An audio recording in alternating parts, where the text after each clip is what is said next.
is for you. This is for you. Here we go, brownies. Here we go. Yeah. Here we go, brownies. Here we go.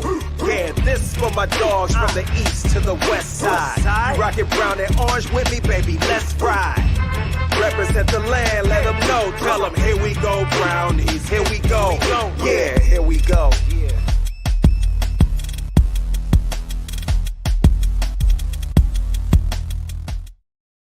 Welcome in, everybody, to another episode of the Here We Go Brownies podcast. I'm Allie Hysong, coming at you live from Steens Ferry, North Carolina. Joined with me, as always, out in beautiful Cleveland, Ohio, we've got Dustin. Dustin, how's it going? Allie, it's been, you ever have one of those days where you're just running and you're running? Well, yeah, you do. You know this. And you're running and you can't stop, but you have to stop. And then I'm having one of those days where just kind of like one of those days. So, obviously, you guys saw the live earlier today. I was going over to a press conference with David Njoku. So I had appointments all the way up to that. So it was a crazy day. It was a very crazy day.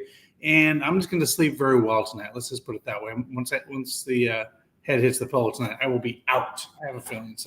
Which is a good thing. So. Well, the good news for you is it's now 8 o'clock. You get to talk football. That seems pretty relaxing, in my opinion. I agree. Having a little beverage. I will. Yeah. Well, what do you got tonight? What's in your glass? Come on. All right. So actually, it's a little different. I'm mixing it up. I know. I'm not wavering from the rum, but I'm doing Dr. Pepper Zero with rum, which actually is pretty good. Actually. Huh. Interesting. Okay. Well, I've got a little paper plane action tonight. Paper plane. I got paper plane going on. Yeah. Mm-hmm. Is that a whiskey? I'm assuming. It is. It is a whiskey. Isn't it funny that you? Yeah. Isn't it funny that before this podcast, you weren't even like whiskey at all, and now you're trying to do full whiskeys and trying to full transparency to take one out of your book. I started this podcast when I was 21, 22. So I didn't know much about my drinking preferences at that point, except for Miller Lite. Like I knew what I knew, and that was it. I knew what I knew from college. So over the past few years, you know what you like. You start dabbling, and now I know really big into wine, what wines I like from which regions, from how it's made, all of that good stuff. And same with whiskey, really starting to explore there. So yeah, when I first started the podcast, I was a child, so no, I did not know what I liked. I do want to just you're not a child, but okay. Pretty much. My brain wasn't fully developed yet, but so isn't your brain fully developed at 22? No. 25? Is it 25? We'll ask David when he's on in a second. Yeah, because I think you're fully developed at 22. I think your brain's fully developed. But I could. Oh no. You're right. I think it is 25. And not to get political here, but there's a certain type of thing that people smoke, and scientists have said they'd rather have it at 21 or at 25 than 21 because that's when your brain fully develops at 25.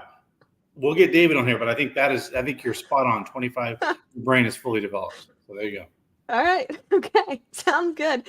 I just want to warn you, Dustin, as well as all of our listeners, we are getting an absolutely brutal storm right now. And the radar said right at 8 o'clock, you're going to get hit with a storm and it's going to last an hour. So perfect. Just for the length of this show. So if for whatever reason I get kicked offline, I will hop back on. So I just want to give you a heads up there. It cannot be any worse than you sitting from the front porch in South Carolina watching the roof come off your neighbor's house. So that was bad. That was pretty bad. I think you're going to be all right. Yeah, hopefully. All right, we have a fun show for you tonight. We're gonna have David on here in just a little bit. He's going to talk about some of the injuries for our recent draft picks. So we're gonna kick that off and have that discussion, and then came up with a cool segment. Actually, I had a dream that we did this segment last night. So I said, well, we got to do it. And it is, we're going to call it, Did Andrew Berry Get It Right? So basically what we're going to do is we're going to start in 2020. That is when he was a rookie general manager with the Cleveland Browns. And we're going to go from 2020 to 2022. If we have time for it, we're going to get as much done as we can tonight. But if we have to run it over to next week, then we will. But basically taking a look at all of his draft picks and taking a look at the next guy drafted at that same position and say, hey, this is who is available to Andrew Berry. Did he get this pick right? So we're going to start just one spot after, like that, like right yes, after. yes. The next pick. Well, the next pick at that position, right? So if we got wide receiver, did he pick the next receiver? Yeah, the okay, next that makes receiver sense. that goes off the board. Okay. So we're going to do that. And we are probably going to stop it at 2022 just because I think it's too, from that point forward, from like 23 on, it's hard to tell, right? Like a lot of these guys maybe haven't seen the field much, depending on situations. We kind of say, it takes 3 years to see like a guy's development. So we're going to go from 2020 to 2022. Take a look at those. You got it right. Yeah, and as I say, also with 2022, it's a very unique year in the fact that we lose our first round draft pick. So if we did pick a wide receiver, that might have not been the best wide receiver, and so on, because we literally got wiped out in the first round. We didn't have any picks. So there's that. Yep. So that's what we're going to do here in just a little bit. Before we do it, Dustin, I know you've got something to say. Let's talk about our newest sponsor at Teresa's Pizza. Yeah, guys, if you haven't had Teresa's Pizza, you've got to try it. They have a location in University Heights and Mayfield Heights under new ownership in University Heights. And by the way, how cool is it that they're giving off 20% if you show your college ID at the location at University Heights? If you go to that location, 20% off in person for your pizza. So, hey, if you're hungry, you're over by the college, get some pizza. It's really good pizza. I've had it a couple times. It's just really, really good pizza. It's very traditional in a lot of ways, but it's been in the Cleveland area since 1969. So nice. Long time it's been in this Cleveland, Northeast Ohio area. All right. So with that, let's go ahead and bring on David. Before we do so, we're going to have a quick word from our friends over at Lorello Vineyards.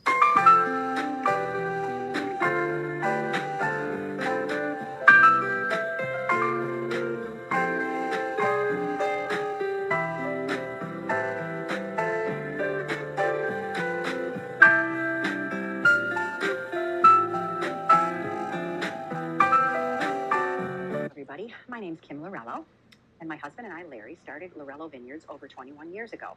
We're a small cantina nestled in the Grand River Valley in Geneva, Ohio. Our winery consists of 2 beautiful tasting rooms, and we have 2 rooms that can transform into party rooms inside. Our menu here at Lorello's is home cooking. We have wood-fired Tuscan pizzas, paninis, salads, and several appetizers. We have award-winning wines that have won medals internationally, nationally, and locally. In the summer and springtime, we have a beautiful outdoor patio that also we have live entertainment. We also have entertainment sporadically through the entire year inside during our cool fall and winter months. Additionally, outside in the summer, we have a beautiful tent that can house several guests for a private function. We hope to see you soon, and if you want any more information on Lorello Vineyards, you can go to our website at www.lorellovineyards.com. We hope to see you soon. And with that, let's bring him on, Dr. David Ellery, to the program. David, what's going on? Ellie, Dustin, good evening. Thanks for having me on, as always. David, I missed you, but you have a real job and you're a real doctor and you have to do real things and see real patients, so we understand, but great to see you again. Yeah, apologies for missing last week. I was in the hospital actively seeing a patient who had surgery on the next day. So I'm on call again today. Could always be called away, but for now, we're in the clear. Okay. And I don't know. Did you just see that lightning behind him? I was like, Allie talks about a storm, and whoosh, there goes the lightning off. It is shaking the house almost incessantly, and poor Ludo was just cowering in the corner and can't even stop shaking. Poor guy. Well, that means that during the show, the dogs won't get into mischief, maybe, right? They're too scared to even mess with stuff. You know what? You never know what those heat. Trust me. Actually, while we were playing that Lorello commercial, the cat was wrestling around in here, so I had to kick him out. So I said it was perfect timing. He made his appearance, while the commercial was playing, so I could kick him out of the office. David, let's get into it. So I really just want to talk about 2 players tonight. We can revisit some of the other players in other shows, but really the main 2 with the highest draft picks for the Browns this year, Mike Hall Jr., Zach Zinter. Want to talk about them and how they kind of go hand in hand. One with Zach, Mike Hall rolls up on him, breaks his leg in the Ohio State game. I want to talk about that, but I also want to talk about the injury concerns with Mike Hall. A lot of optimism around these guys, especially with what they can do for the Browns. I'll turn it over to you. Let's start with Mike Hall. Yeah. So truthfully, Mike Hall, he had an interesting career at Ohio State. Certainly he was a flash in the pan and a great player when he was on the field, but it seemed like he was not on the field that often. But he made the most of it every time he was. And so, during the 2022 season, kind of leading up to the Georgia game towards the second half of the season, he did sustain some injuries. I think it was he was just talking about it in the Wisconsin game. I think it was where he started to get injured, and then he had to sit out the last couple of games before the Michigan game that year. And he didn't really ever disclose what those injuries were, but they were never severe enough that they required surgery. And I think they were just kind of lumps and bumps, bruises that you acquire. Ooh, there's another one. Oh my that you God. acquire, as a defensive tackle playing Division I college football. He's a pretty stout guy, but he carries it well. He's like 6'2", played about 2. Oh man, you feel that? Yeah, if we get knocked off the air, it's all Dustin tonight. Talking about injuries and everything. That has some power behind it. My goodness. But he played probably about 290, but he carried it very well. He did not look 290. He was not overweight or fat by any means. He was a very lean 290 and held his muscle in his upper body and legs. And so I don't really have any major concerns for him when it comes to an injury standpoint. Certainly he could stand to put on a little bit more weight and probably still be the same player he is, and that would protect him from further injury. But overall, I mean, he played pretty much in every game his final season without any serious injuries. He never had to take any major time off. And it was really more of a rotational thing. Larry Johnson was doing some interesting things with that defensive line the last couple of years where for a year he didn't rotate them out at all. And then for a year he rotated them out too much. And so I think Mike Hall just kind of got lost in the mix of that. And they were still finding an identity on that defense. And it was hard for him to really get into a rhythm, I think. And so Mike Hall really is I think the ceiling is pretty high for him. And I wouldn't be too worried about any sort of lingering or long-term injury that's going to prevent him from playing long-term. I think he was dealing with a hamstring towards the combine. But beyond that, I mean, we see how hamstrings can kind of linger, but you get a full off season in you, someone like JSN, and you're going to be fine. So Mike Hall really, for all intents and purposes, should be ready to go and can contribute this year. I would not be surprised to some degree. Well, and then he is the one that rolls up on our next topic of conversation in the Ohio State game and breaks his leg. And I remember watching that game with you. You said, "Oh my God, his leg is broken." So Right. Obviously I turned away from the TV because I didn't need to see all that. So let's talk about it. You love broken bones. I will turn it to you. Broken bones are my favorite, and I fixed many this weekend, and hopefully I will this upcoming weekend as well. Not, hopefully, because I don't want people to get hurt, but it also pays the bills. So it's a double-edged sword. Indeed, the man who rolled up on Zinter in the game this past season, and it was pretty evident immediately what happened to Zach. He broke his tibia and fibula, so the two bones in the leg, the lower portion of the leg between the knee and the ankle. Classically, you see these in high-energy mechanisms like a car accident or a fall from height, or something like a bending mechanism, which is what happened with Zinter. We talked about this a little bit in previous podcasts where these linemen are wearing these braces, and you see it in college. Every single lineman, offensive lineman, wears these braces on their knees that kind of like protect their MCL and LCL, I guess. But then you get to the NFL and nobody wears a brace. And so, in this situation, I'm sure Zinter was wearing one. And while it's supporting the knee, it's kind of creating this lever point or this lever point at other areas. And so probably where that brace ended on his leg is probably where the break occurred, because the leg bent right there. And it was enough torque from 290 pounds of Michael Hall Jr. to cause the bone to break. So, broke the tibia and the fibula. And these almost, it's an injury that necessitates surgery. Unanimously across the board in adults, this has to be fixed surgically, just because, one, it needs stability to heal. It's not very, there isn't a lot of soft tissue around the tibia. I mean, if you look down and feel on the front of your leg, you can feel your tibia. I mean, there's nothing on that front aspect of it. It's just bone and skin. And so it doesn't have as much of a robust blood supply as the femur does necessarily. And so either way, both of them need to be fixed almost without question, just so that you can get up and walking right away. And so in this situation where it's a mid-shaft fracture right in the middle of the bone, very little risk to damaging other structures like ligaments. So the knee and the ankle, I just looked at an article too, and he kind of confirmed it, but the knee and the ankle are pretty safe in an injury such as this from being damaged when it's just the middle of the bone. And so probably the next day or even that night, he had surgery to fix this. And the way we fix these, We put an intramedullary nail down the middle of the bone, or a rod. It's made out of titanium. They're typically anywhere from 9 to 12 or 13 millimeters in diameter. Now, certainly if you're a bigger human being, you can go up to 14, 15 millimeters, but those are kind of special ordered. And so, you think about, 12 millimeters in diameter. I mean, it's about that big. And so it fills the canal of the bone. And so we line the bone up. We have to get into the bone. So we go through the knee joint actually to get into the top of the bone. And so you have to make an incision above the knee, get into the bone, ream it out. I mean, you're using power tools, you're using drills, reaming out a hole or a path in the middle of the bone. Because, I mean, bones are hollow structures in a sense. I mean, there's still tissue and fluid inside of them, but the outside is really thick, dense bone. The inside of it is bone marrow. It's kind of squishy, it's spongy, it's soft, but you still have to ream out a path to get the nail in there. So you ream out a path, and then you put the nail in. And then there are screws that you put through the bone, through the nail, and then through the other side of the bone that interlock into the nail so that it doesn't rotate. And that way you have stability to the bone. And the beauty of these things is you can walk on it right away. It's not like an ankle fracture or a wrist fracture where you have to let it heal for 6 weeks before you can put any weight on it. This is a load sharing device, or even a load bearing device, load sharing. And so ultimately it allows the body to walk on it. And so there's bony stability from walking on the bones, but also the rod is imparting stability, keeping it together to allow it to heal while you're rehabbing. And so for Zinter, he's going to have no problems moving forward.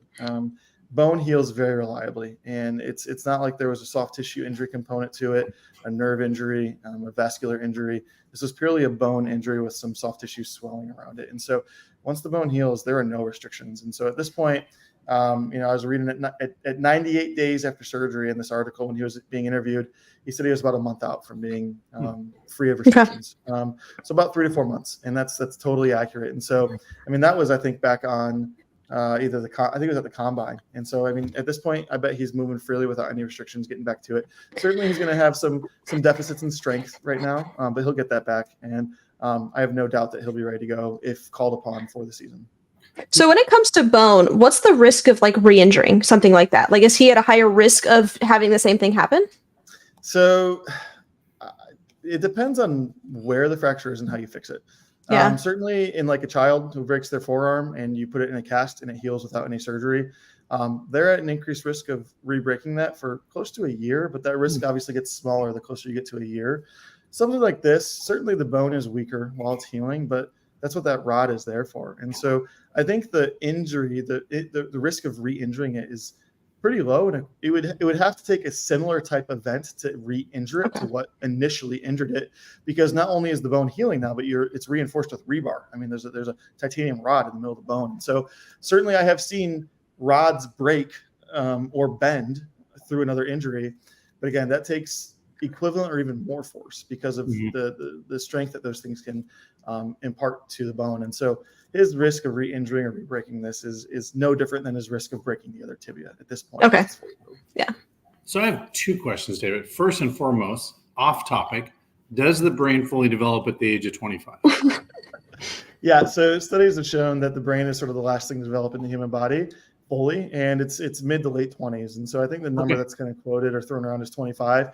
But I mean, it depends on the person. Some people, their brains are still developing even in 27, 28 years old. And so, yes, it is 25 at the earliest. Okay. So second question, you mentioned this rod, right, that's put in the leg. So my dad, when he was in the Army, broke his arm and had a rod and pins put in his arm. Now that pin didn't stay in, that pin came out. Does this rod stay in there, or is this a rod that comes out during the healing process? I know you mentioned this rod, and then it made me think of what my father's injury. So does that pin come out, or is that rod permanently in there as part of the after surgery?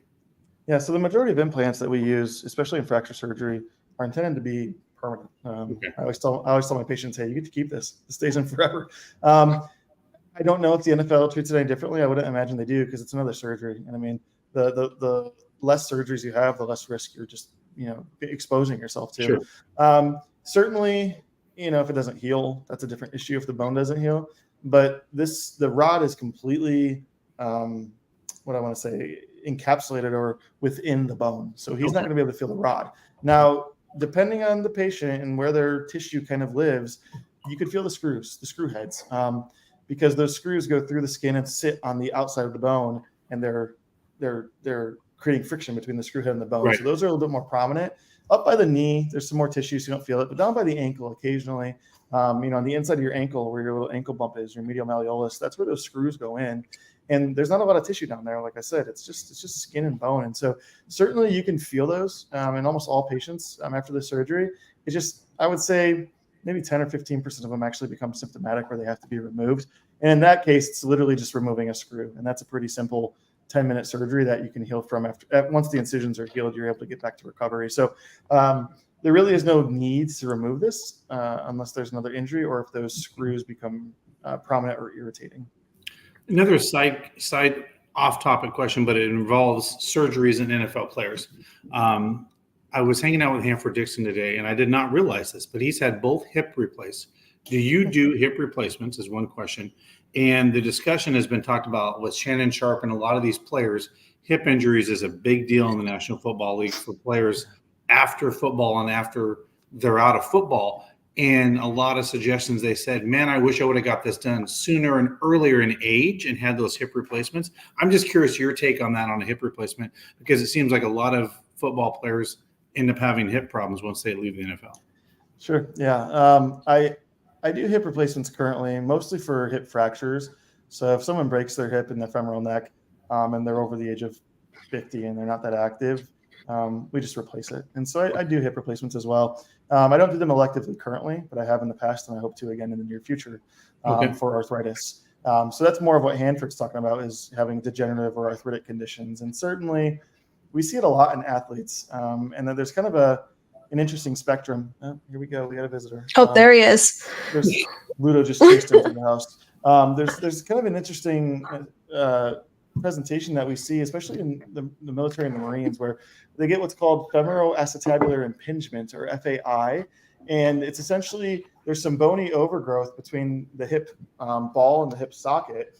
And when you get to a certain level of bending the hip or the leg up, that bony overgrowth impinges. And that itself isn't a problem, but there's tissue between those bones that get pinched, namely the labrum. And the labrum of the hip, much like the shoulder, is a stabilizing tissue, and it provides stability to the hip and prevents cartilage degeneration. And so if you have impingement that's causing the labrum to be damaged, ultimately you're going to end up with cartilage damage, and down the road you're going to end up with arthritis. And so that's probably what a lot of these NFL guys are dealing with, just because it's a high impact sport. They do a lot of running, right, and they likely have damaged their labrum. But this is an injury that a lot of people can play through. It's not something like a shoulder labrum where you become unstable. The hip is a true ball and socket injury. So the majority of the stability is imparted by the bone. I mean, it is enclosed like almost, 200 degrees around the head. And so the labrum isn't so much a stabilizing feature as it is a protective feature for the hip. And so you can play through it. It's going to be sore and achy, and then certainly you're more prone to arthritis down the road. So yeah, I mean, if these guys have end stage arthritis in their hips, I hear almost everyone say, man, I wish I would have done that sooner, just because it is immediate pain relief. Sure, you've got a little soreness from the surgery. The hip replacements are, it's one of the most successful surgeries known to mankind, with like a 98% success rate. And so it is incredible how life altering and impacting it can be. And so I'm not surprised at all to hear these guys say, man, I wish I would have had that done sooner, because it just changes quality of life so dramatically. And so I'm happy to hear that, we have that tool available and that they're able to get that. And our new implants and techniques and technology are so advanced that these things they last 20 plus years inside a person's body before they might need to have it changed or revised. So it's pretty remarkable. And what about Dr. Jiffy? What does he have to say? Real quick, David, before we'll get you out of here on this one. Our friend Jason brought this up, talking about the Cavs. Jarrett Allen, any chance that he may be able to play with a broken rib? Great question. Yeah, it's a really good question. I think so. I don't know the nature of it, and if it's just one rib or multiple ribs. Even if it's just one rib, that's a very, very painful injury, just because every time you breathe, your ribs move. And so the body kind of does a natural splinting where you don't want to breathe as much, and your breathing is very shallow and rapid, and that's obviously not good for an athlete. And so when did his injury happen? It's probably been a couple of, right? Yeah, at least. Yeah. And so I think that, especially seeing how the game went last night, he's going to do everything he can to get in there and play and help out his team if he's able to. And so I think there's a chance he could play. I think some of the things that they would do for him is before the game and probably at halftime, they would do a nerve block where they're able to inject around the nerve that gives sensation to that rib and help reduce the pain around it. I think Baker actually had that done. And that's what they tried to do to Tyrod Taylor. Yeah, Tyler, and they pierced his lung. Yeah, so certainly it doesn't come without risk, but they can do an injection to numb up the nerve and then wrap him like they would a quarterback, whether they put padding on or some tape just to give it a little bit more padding, and then he can try and play. Now, certainly with a currently broken rib, if you fall or land on it, you're at risk of breaking it, making it worse, puncturing a lung, or breaking catching an elbow. Yeah, that can't be comfortable. And so it's not going to be pleasant or painless or pain-free for him to do it. But I think a couple weeks out, there's a chance he may give it a go, just because they need some help in that for sure. Yeah, they need a little life. David, this was great. Thank you for making us smarter every week. Thanks, David. Appreciate it. We appreciate it. Having me on. Go Browns, David. Thank you. Go Browns. That is Dr. David Ullery. We just get smarter every time we talk to him. No, that's actually really interesting. I'm glad that, Jason, I'm glad that you asked that, because I was curious about that and I hadn't even asked him, and he's sitting at my kitchen table. So that was great. I want to get into our segment here. Before we do so, I want to tell you about our friends over at Stadium Mustard. Guys, if you don't have Stadium Mustard in your kitchen this season, you're doing it wrong. The iconic brand, the iconic taste, beloved from ballparks to backyards and everywhere in between. Stadium Mustard is a smooth brown mustard rich in both taste and tradition. And by the way, it is loved by millions, so be sure to head on over to stadiummustard.com to shop now. All right, ready to get into it, Dustin? Yeah, let's get into it. All right, so we're going to start with the 2020 draft. Okay. And again, how we're going to do this is we're going to go by every single pick that the Browns had. I will tell you where they were drafted, the position, all of that. We'll talk about them, and then we'll talk about the next player that went off the board at that position. So now in the 2020 draft, there's actually a couple of these that I thought were very interesting. Actually, the first two picks. So you had Jedrick Wills and Grant Delpit. The next pick, the immediate next pick, at both tackle and safety. Worry tackle and safety. So you have direct comparison. So really an interesting kind of dynamic here in this draft. So we're going to try to get through 2020 to 2022. But if we go long here, Dustin, I'm fine with just getting through 2020 tonight. So I want to make sure that we spend some time on this. I think this is a fun exercise. So let's get into it. So with the number one overall pick, just kidding, the number 10 overall pick in the 2020 draft, Cleveland Browns select Jedrick Wills. They needed to tackle. They go get Jed Wills. If you remember anything about this draft class in 2020, it was very tackle heavy. You had Andrew Thomas, Mekhi Becton, Tristan Wirfs, Jedrick Wills. You had a lot of guys that were flying off the board. The Browns get Jed Wills, who at the time I think was the most pro ready, if you will. And you were quoted as saying that. Yeah, you thought he was. And he was. I mean, Tristan Wirfs, who has had a great career. A lot of draft analysts were projecting him to be a guard. And one thing I do want to mention, for every selection in this exercise, I am using the next. So like if we're going tackle, let's just say Jed Wills was a tackle, but they moved him to guard. I'm not going to pick a guard on the next one. I'm going to go tackle. Whatever they were drafted to play is how we're going to analyze it. Yeah, that makes sense. So Jedrick Wills, I mean, he's been a serviceable starter. He's battled through some injuries. It's kind of a make or break year. The Browns picked up the 5th-year option on him. We know who Jed Wills is. We know it's a kind of a make or break year. Now, that was at number 10. Number 11, the Jets select Mekhi Becton. So it's up to us, Dustin, to determine, did Andrew Berry get it right? Mekhi Becton, he's had a lot of ups and downs with his career. He's battled through a ton of injuries. And if you remember anything about him, he was this ultra athletic beast of a human being, almost like a DeJuan Jones, if you will, at the time, but didn't have the fundamentals. Very raw prospect, but you could kind of mold him into this player. Well, that didn't really materialize, and he is now onto his second team with the Eagles. Now, we're not factoring this in because he was the next selection, but the next tackle after that was Tristan Wirfs, who has undoubtedly had the best career out of all of these tackles. So we're not going to factor him in because we're going Jed Wills and Mekhi Becton here. But the question is, did Andrew Berry get it right? What do you think here? I think this is pretty clear and obvious, but I want to open this one up for discussion. I think so. I mean, I think he got it right. And like you said, obviously, Jedrick's battled injuries, right? Because we also don't know what that would look like without injuries, right? He may be progressed a lot further, but in this space, and like you said, not putting worse into that category, I do think he got it right. And he hasn't been great, but he hasn't been terrible either, right? He's been very serviceable at that position for the Cleveland Browns. So, in my opinion, Andrew Berry, at least at this point, on his progression, got it right. Now, in the grand scheme of things, if we were saying out of all of the tackles that went in this draft, did Andrew Berry get it right? The answer is no, right? We know that Tristan Wirfs is the best tackle out of this class. Right.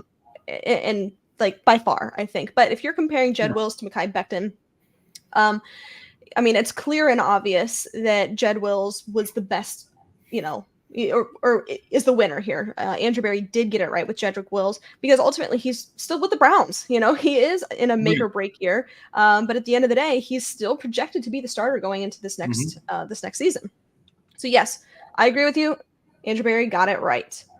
The next selection in the second round, number 44 overall, Grant Delpit comes off the board at LSU. And if you remember at this time, wow, Grant Delpit's dropping. Hopefully the Browns can get him. They did just that. But there was a lot of safeties going off the board at or around this time. Right. So he is a second contract player, signed an extension with the Browns last year. Over his career, and basically, just so you guys know, every stat that I read they are career stats. I'm not singling it out by a season. He's got 178 tackles, 2.5 sacks, 6 interceptions so far in his career. So that's number 44. Number 45 is where Antoine Winfield Jr. comes off the board to the Tampa Bay Buccaneers. A couple of accolades here. He's a Super Bowl champ. He's first team All-Pro in 2023, and he's a Pro Bowler in 2021. During his career, 384 tackles, 15 sacks, 7 interceptions. So that poses the question, did Andrew Berry get it right? This is a tougher one because, and the reason I say this, I think Grant Delpit had his best year last year of his career. I mean, he really seemed to come into his own last year and kind of really started to figure it out. So real quick, sorry, I don't mean to cut you off. I just want to clarify something. One thing, yes, we are taking injuries into consideration and projection. Obviously, we can say, yes, Grant Delpit is finally coming into that role. So I think eventually, yes, he is going to be at the same level of Antoine Winfield. It's just hard because, man, because when you're looking at the raw data, I'm not taking injuries into consideration. I'm looking at this is what they were drafted to do. Availability is the best ability. Were they on the field? Right. Yes or no? We have to kind of be as black and white as possible. I didn't mean to cut you off. Keep going. No, you're good. No, so I would say at this point, Winfield would clearly be, I wouldn't say it's like leaps and bounds above, but Winfield, just based on his production and what he's done with his career and the Super Bowl, like you mentioned. But like you said, Delpit with 2 more years in the NFL could very much even out, and those two guys could be almost even, and one's not better than the other. I think that could be what could happen in the near future. But at this point, I think Winfield would be the better choice. Yeah. For me, it's Antoine Winfield. So Andrew Berry got this wrong. Based off of everything, if you draft this player at the same time, you have the same expectations for them. It's about who can go out and produce. And unfortunately, Grant did battle through a lot of injuries. And yes, now he's getting to that level of being that level of player.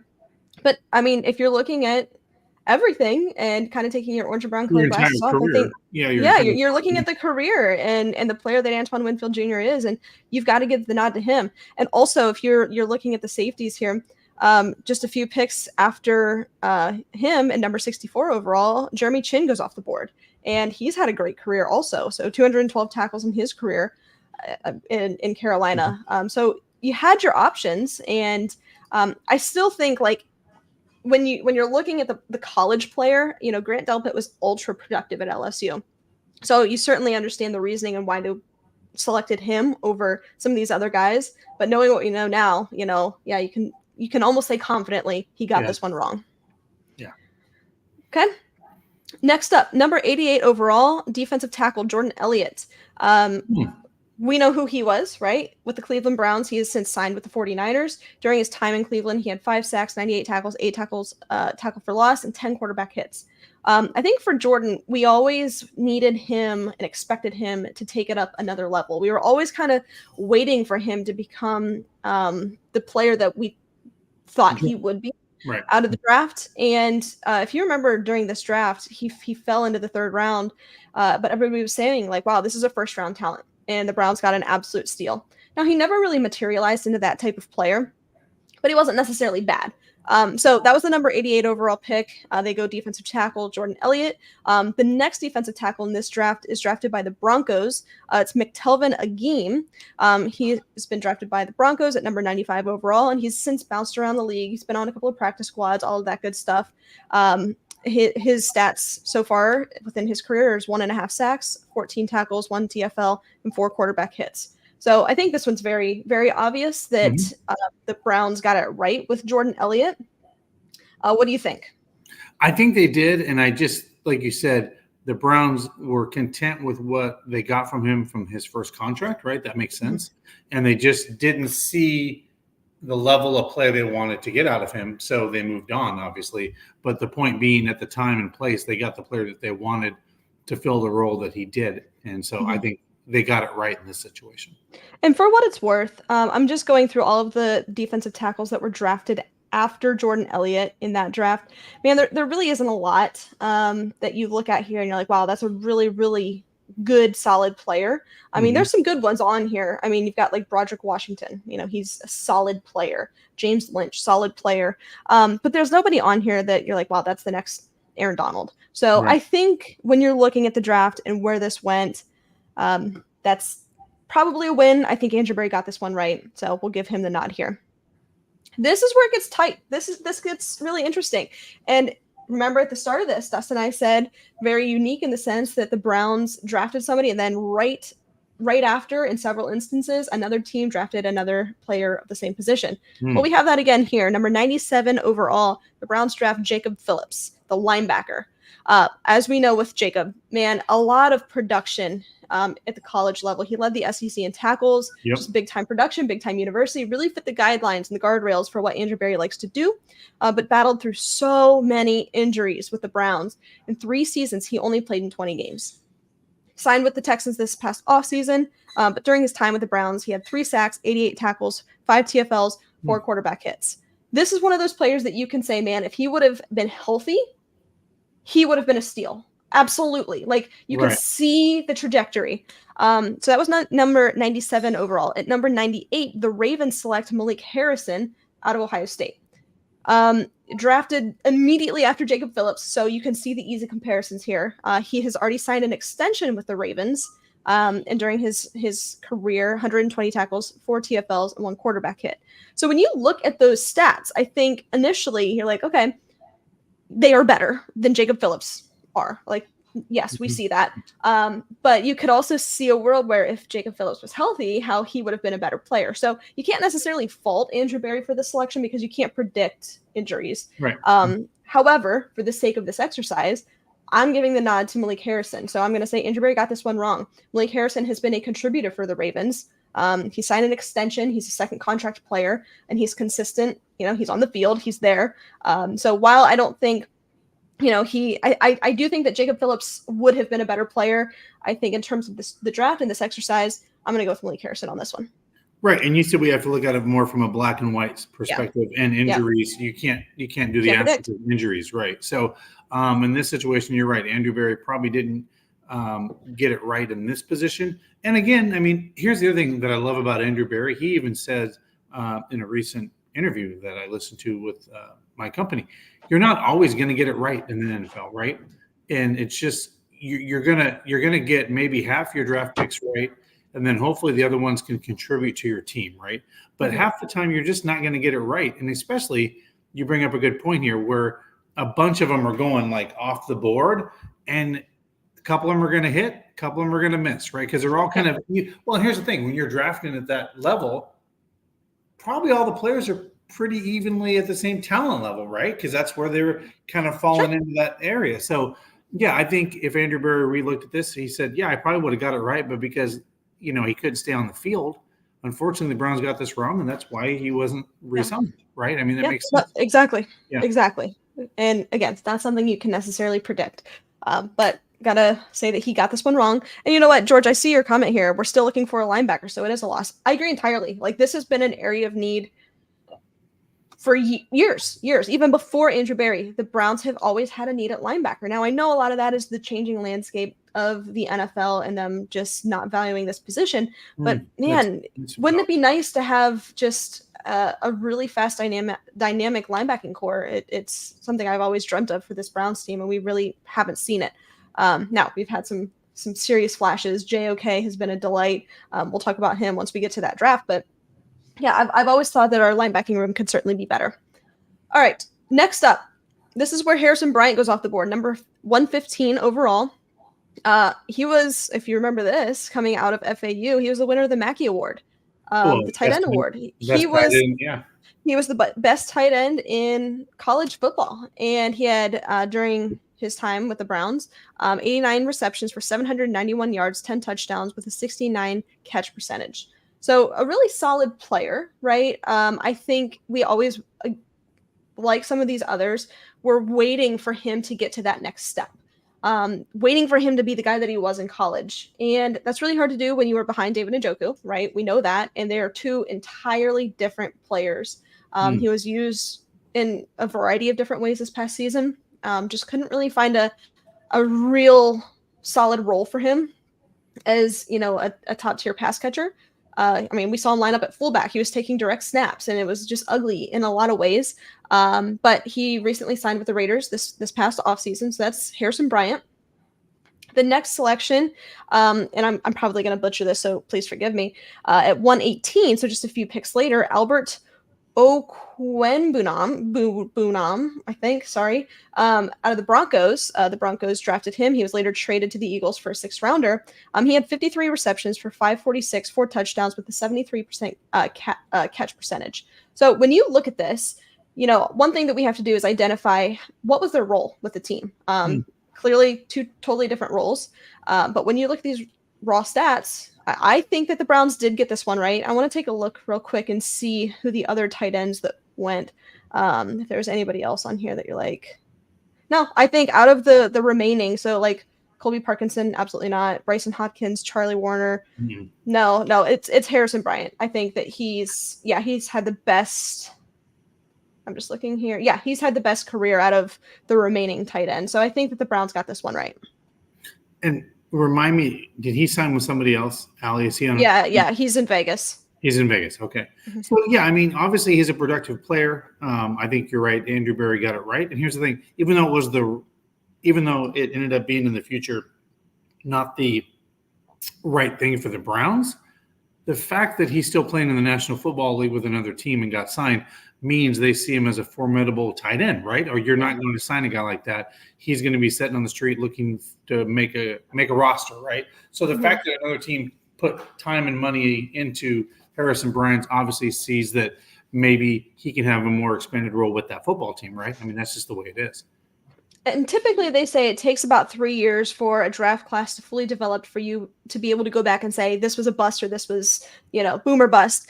Now with tight end, it's a little bit of a longer evaluation time, if you will. So, we could have the same conversation in 3 years and say, you know what, Harrison Bryant's one of the better tight ends in the league. I think that's entirely possible. I don't think that we will, but there is a world where that could happen. So, maybe it is a little bit premature to be having these conversations, but at the end of the day, he's no longer with the Browns. They couldn't really find a good role for him. I think they still have some question marks at tight end ultimately because of it. But I think out of the tight ends that were available to them at this time, Harrison Bryant was the correct choice. Okay, next up at number 160 overall, that's where the Browns select Nick Harris, the center out of Washington. What we know about him, man, he played all around, drafted as a center. So this is one of those instances where he was drafted as a center. He's played a little bit all over the line. He's done a couple of things, but for the sake of this exercise, for the next pick, I did go strictly center. So battled through a lot of injuries, had a hard time finding a role after those injuries. They bring in Ethan Posich, just never found a spot as the starting center. A little bit undersized, played center, he played some interior offensive line, also played fullback. They tried to get him involved and to some success. We saw some of that last year. He did sign with Seattle this offseason.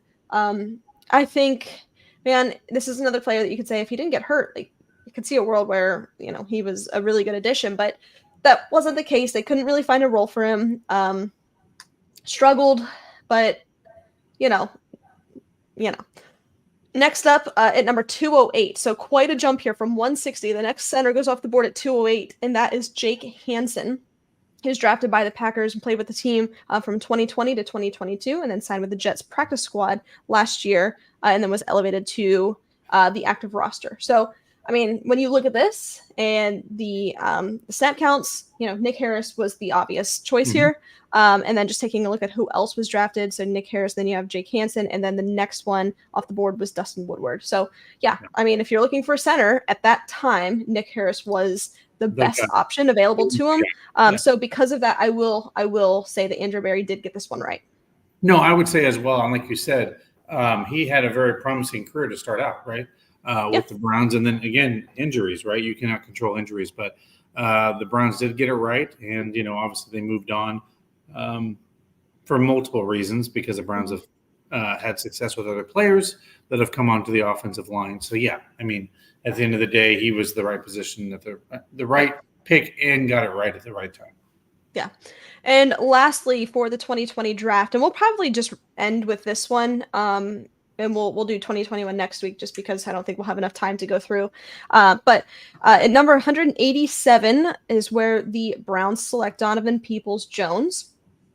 A lot, there was some value here when you're looking at the receiving position. There's some value. So let's talk about it. They take DPJ at 187 during his time, or actually during his entire career, even with that of the Lions, because he was traded in 2023 for a pick swap. His career, he's had 122 receptions for 1,895 yards, 8 touchdowns with a 61% catch percentage. So a very productive player, especially for where he was drafted. So that was at 187. And then at number 200 is where the Eagles took Quez Watkins. So you'll probably recognize that name because he plays with the Steelers now. So the Eagles drafted him. He did sign with the Steelers this offseason. So during his career, 98 receptions for 1,249 yards, 6 touchdowns with a 66% catch percentage. So that's a player that you look at and say, hey, if he would have had more targets, you can absolutely see a world where he's a better player than DPJ. But that's not what we're doing here. So we're saying, given your career and the production that you have, and everything that goes into it, who was the better selection? So for me, clearly it's Donovan Peoples-Jones. He filled a really big need for the Cleveland Browns. He was really a safety net for Baker Mayfield. Yes, I was going to say, yeah. Big time. And I think we were all disappointed to see him go when they traded him to the Lions. And I think he was misused in a lot of ways. They couldn't find a really solid role for him. Putting him back for kick and punt returners or returns, just I never thought was the best way to use him. He did have talent in doing so, and he finally started to get comfortable returning kicks and punts. But I never thought that was his primary purpose. Right. Never a big separation guy. He was always going to be your athletic, high pointing basketball style catch kind of guy. And that's who he was for the Cleveland Browns. So he played a very specific role, added to the redundancy of the receiving room, but for where he was drafted and the value there, I think I'm going to say Andrew Berry got this one right. And I want to pull up and see who the ones that went after him were. Okay. So James Prochet also went. KJ Hill, nope, that he didn't have anything. Jawan Jennings, okay, that's probably another one where you're like, yeah, he was a pretty good player. Jawan Jennings, Isaiah Hodgins, James Prochet. There's a couple of guys on here that are good football players, but at the time and looking at everything that we know and analyzing these numbers, I still say Donovan Peoples-Jones was the right call, and Andrew Berry got this one right. Yeah, and for me, when you compare those two players, also what they did and contribute on the field. And I can remember very vividly, as well as you can, that game where the Browns had to come back at Cincinnati and Donovan Peoples-Jones had just a beautiful play to end that football game. And so he actually stepped up in big moments. And you need players, no matter where they're drafted, to step up in big moments. But yeah, I think Andrew Berry got this right and got a heck of a lot of value at the time for this pick and where he picked Donovan Peoples-Jones. All right, here's a fun question. Who's the best receiver that we've drafted outside of Andre Davis. We do a better job at receiver. Yeah, I agree with that. David Njoku. The best receiver. So if we take everything out of it, right? Like off field, everything like that, like the obvious answer is Josh Gordon, like the most talented receiver is by far Josh Gordon. Now, did it work out for the Browns? No, no, it did not. But I would say he was the best receiver that I've seen, anyways. I mean, he had back-to-back games where he broke an NFL record of like several hundred yards. I mean, like he was untackle. I mean, you couldn't tackle him. Once he got the ball in his hand and he was in free space, he was off to the races. So. Untackleable, I think, is how we would say it. Dustin, why don't you tell our listeners about the Barley House? Guys, if you're going to the Barley House, enjoy the Barley House. It's on West 6. It's there every weekend to go enjoy all those wonderful things, all those wonderful amenities. And by the way, it's a great place to hang out after a Guardians game, before a Guardians game, or a Cavs game. Like this Saturday when the Cavaliers are back in town against the Celtics on Saturday. But check them out down there on West 6. That's the Barley House. Perfect. And I think we might have a special message from our good friend, David Njoku, who you just recently mentioned. We did a live press conference earlier today. It was nice to meet him. And Allie, I got to tell you, I've been around a lot of these players, but when I walked up to David Njoku today, I'm like, okay, now I see why people can't tackle him. Like he is a specimen to like obviously deal with on the field when he catches a football. And I don't know if you remember, I think it was last year. Remember when he caught the ball and he kept dragging players down the field after he caught that ball? I'm like, okay, I get it now. While he's like, all right, I'm going to go 10 more yards. You can hang on to me, but I'm going to go this way. But yeah, special message before you play that. I just want to say that June 8th, we are going to be out at David Njoku's celebrity softball game. It's funny you mentioned Josh Gordon. Josh Gordon will actually be there. Nick Chubb, Jacoby Brissett's coming back to town. Lots of guys. JOK. Most of the Browns players that you can think of that are starters will be there. Kareem Hunt. A lot of guys will be there. But anybody that wants to purchase tickets, Howie, this is a really cool thing. If you use the code PROBOWL85 with a capital P, you get a significant discount that we're working with them. So we make it more affordable so you and your families can go to this game. And what's really cool is they've involved a lot of youth teams here in the greater Cleveland area, Allie, where, and you know this, when you were a kid, you could sell cotton candy or all those kind of things that nobody liked to sell for fundraisers at your school. Well, this is a way that these kids can use the ticket sales of the fundraiser from the softball game to go back to their school's activities, which I think is really kind of cool. Something fun that the kids can get behind instead of saying, hey, I got this cotton candy. Do you want to buy it? And parents are like, maybe. Like, I don't know. But you know what I'm talking about. It's always that. Oh, I know. Yeah. It's always the weird one-off stuff that they say, hey, you can sell these 5 things for fundraisers. But yeah. David Njoku had a special little fun announcement for us. So, Allie, if you want to play that real quick. Let's see what he had to say. Hey, here we go, Browns podcast. It is David Njoku, and I cannot wait to see you guys at my celebrity softball game, June 8th. I can do it. See you there. There he is. He wants to see us at the celebrity softball game, June 8th. You heard him. You heard the man. Go hang out with him. And we might have a surprise coming up that I think people will even like more coming in the future. But just a little teaser for what may be coming in the very near future with David Njoku. So you never know. You never know. Stick around. Find out.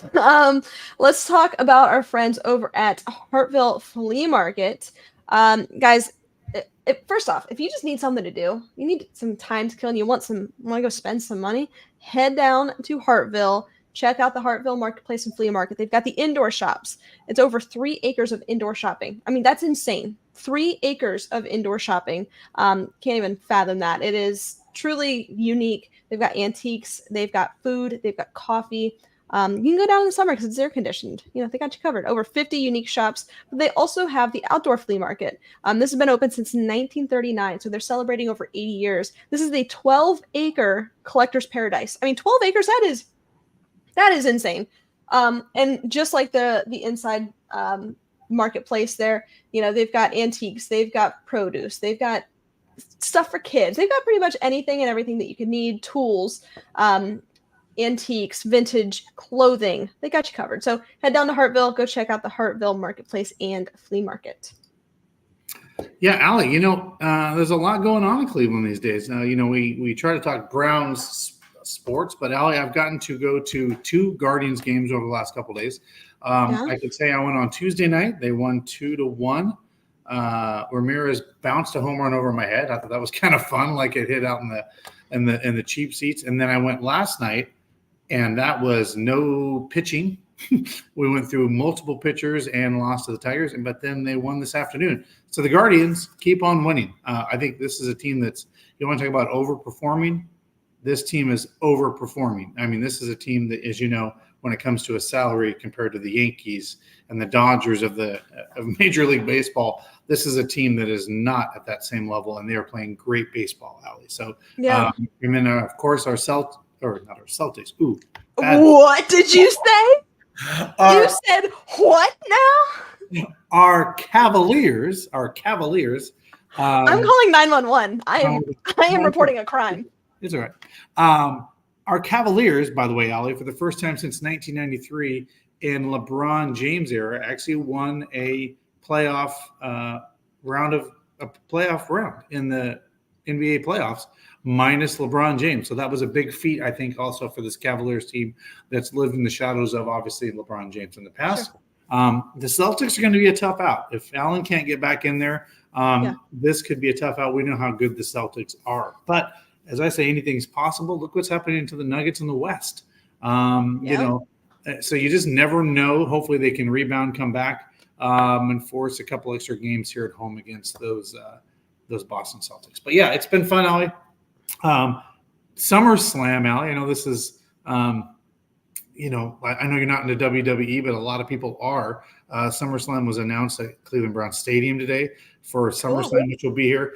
And Allie, I was just sitting in the office today, and it's just like every day I think something different is going to change. And here comes The Miz just wandering through the building. I'm like, oh, they're going to go talk about the WWE, and there's Miz coming through. But exciting for Browns fans that love WWE, because that's going to be a big deal coming here early August. But Allie, it's finally getting warm here, which is nice. It's going to rain next week. Beauty.